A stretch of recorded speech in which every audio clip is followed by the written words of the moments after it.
Hey, what's up guys? Welcome back to Josh Does Coding. In today's video, we are going to be taking a look at the FindLookAtRotation node. So what you're going to want to do is open up whatever actor you would like to rotate. For me, I have this example actor. And once inside the event graph, you can right click anywhere and search for FindLookAtRotation. Now essentially what this will do is take in a start location and take in a target location. And depending on these values, it will give you the rotation required for this actor to be looking at the target location. Or I should say, it will give you the rotation required for the start location, which in our case will be this actor, to look at the target location. So I will get actor location, and I'll hook this up to the start point. And for the target location, this can be whatever you want. So you can either just pass in a vector. Say this was an AI, you could get the player character, get the location of your player character, and pass it into the targets. This can be any vector you would like this actor to look at. So for me, I'm just going to add a variable, and I'll call this actor to look at. I'll make this an actor reference. I will expose this so we can just quickly select an actor. And then I will just get actor location.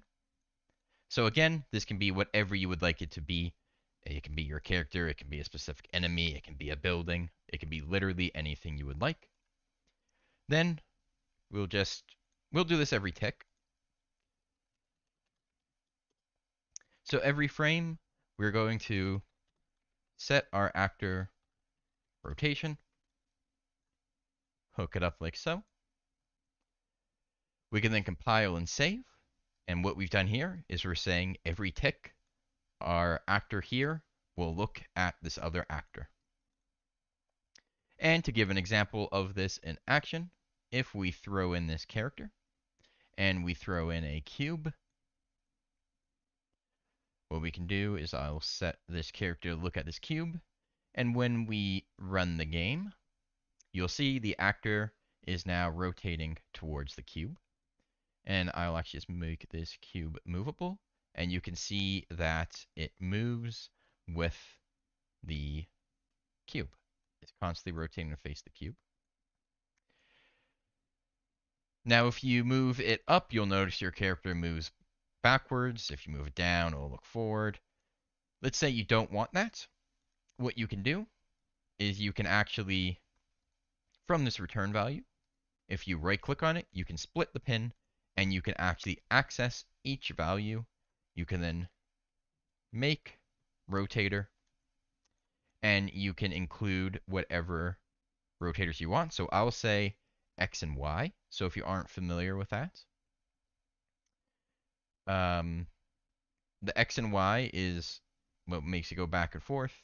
The Y's will make it go side to side. And we actually don't want these. So we'll only hook up the Z, which is what makes it spin in a circle, just like so.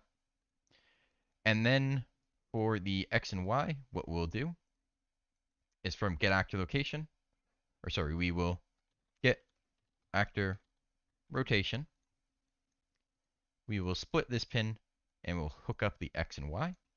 So basically all we're doing is every tick, we're updating our yaw to rotate towards our selected actor. Now if we compile and save this, and you can now see it will follow the cube, but only along the Z. If we move it up, nothing. If we move it down, nothing. So there you go. That is how you use the FindLookAtRotation node. If this video did help you out, be sure to leave a like. Also be sure to subscribe so you don't miss any of the future videos. You can leave a comment down below with any questions or suggestions on how I can improve my videos. With that said, I hope you guys have a good rest of your day, and good luck with your games.